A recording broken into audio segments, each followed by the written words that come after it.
সম্প্রতি মেঘ বিস্ফোরণে ভয়াবহতা দেখেছে পাকিস্তানের উত্তর পশ্চিমে অবস্থিত খাইবার পাখতুনখা প্রদেশ। গেল সপ্তাহে ঘটে যাওয়া মেঘ বিস্ফোরণ থেকে সৃষ্ট বন্যায় এখন পর্যন্ত মারা গেছে কয়েকশো মানুষ, ক্ষয়ক্ষতিও হয়েছে ব্যাপক। তবে সবচেয়ে বেশি ক্ষতিগ্রস্ত হয়েছে প্রদেশটির উত্তর পূর্বের জেলা বুনের।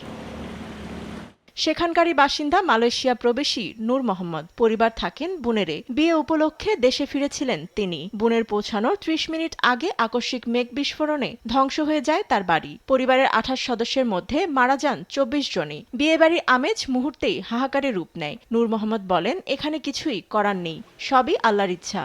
আল্লাহ যা চান তাই হবে।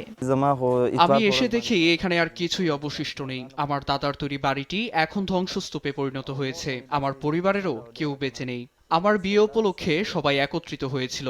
আমার মা অনেক খুশি ছিলেন, আমার ফেরার অপেক্ষা করছিলেন। বাড়িতে অনেক আনন্দঘন পরিবেশ ছিল, কিন্তু আমার